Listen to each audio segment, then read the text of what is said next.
നമസ്കാരം. PSC guide എന്ന YouTube ചാനലിലേക്ക് ഏവർക്കും സ്വാഗതം. HSST, HST, NET, SET, KTET, Malayalam എന്നീ പരീക്ഷകൾക്ക് വേണ്ടിയിട്ടുള്ള 20 ചോദ്യങ്ങളാണ് ഞാനിന്നിവിടെ ഡിസ്കസ് ചെയ്യാൻ പോകുന്നത്. ഭാഷോൽപത്തി വാദങ്ങളെക്കുറിച്ചുള്ള ചോദ്യങ്ങളായിരുന്നു കഴിഞ്ഞ ക്ലാസ്സിൽ നമ്മൾ ഡിസ്കസ് ചെയ്തത്. നമുക്കിനി ചോദ്യങ്ങളിലേക്ക് കടക്കാം.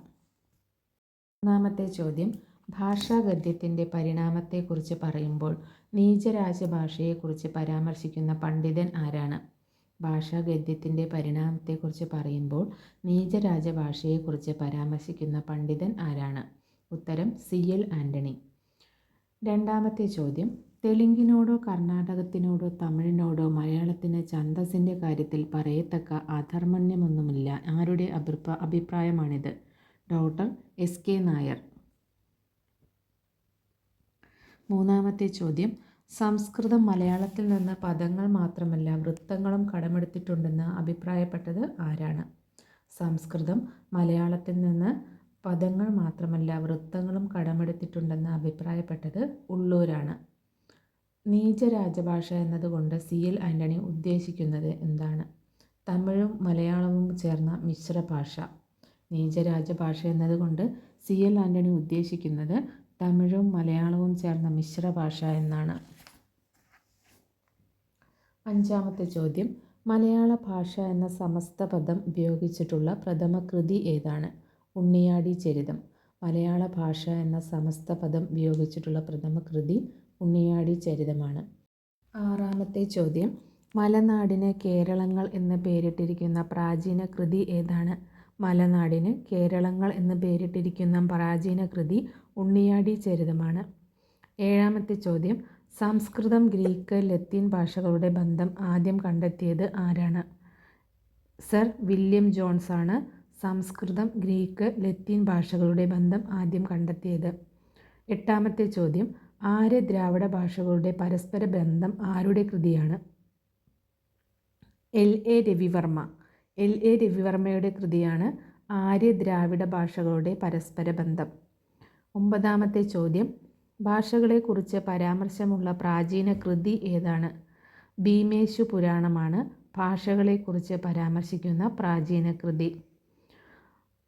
പത്താമത്തെ ചോദ്യം, ഏതു ഭാഷയിലെ കൃതിയിലാണ് മലയാള ഭാഷ എന്ന പദം ആദ്യം പ്രയോഗിച്ചത്? ഏതു ഭാഷയിലെ കൃതിയിലാണ് മലയാള ഭാഷ എന്ന പദം ആദ്യം പ്രയോഗിച്ചത്? തെലുങ്ക്. തമിഴിനും മലയാളത്തിനുമുള്ള ഔപചാരിക ബന്ധത്തെക്കുറിച്ച് ആദ്യം സൂചിപ്പിച്ച പണ്ഡിതൻ ആരാണ്? ഉത്തരം ലീലാതിലകകാരൻ. മലയാള ഭാഷോൽപത്തി ചിന്തയിൽ കന്നഡ, തുളു ഭാഷകളുടെ പങ്കും അന്വേഷിക്കേണ്ടതുണ്ടെന്ന് അഭിപ്രായപ്പെട്ടത് ആരാണ്? മലയാള ഭാഷോൽപത്തി ചിന്തയിൽ കന്നഡ, തുളു ഭാഷകളുടെ പങ്കും അന്വേഷിക്കേണ്ടതുണ്ടെന്ന് അഭിപ്രായപ്പെട്ടത് ഇളംകുളം കുഞ്ഞൻപിള്ളയാണ്. 14ാമത്തെ ചോദ്യം, ലീലാതിലകകാരൻ പറയുന്ന 3 തരം ഭാഷകൾ ഏതെല്ലാം? ദേശി, സംസ്കൃതഭവം, സംസ്കൃതരൂപം എന്നിവയാണ് 3 തരം ഭാഷകൾ.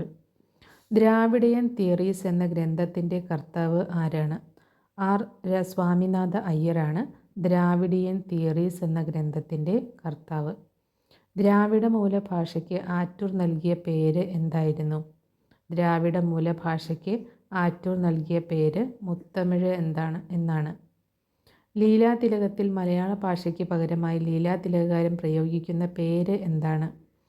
കേരള ഭാഷ അഥവാ മലനാട്ടു തമിഴ് എന്നാണ് ലീലാതിലകത്തിൽ മലയാള ഭാഷയ്ക്ക് പകരമായി ലീലാതിലകകാരൻ പ്രയോഗിക്കുന്ന പേര്. 16ാമത്തെ ചോദ്യം, ദ്രാവിഡ ഭാഷയെക്കുറിച്ച് ആദ്യമായി സമഗ്ര പഠനം നടത്തിയ ഗവേഷകൻ ആരാണ്? റോബർട്ട് കാർഡ്വെൽ.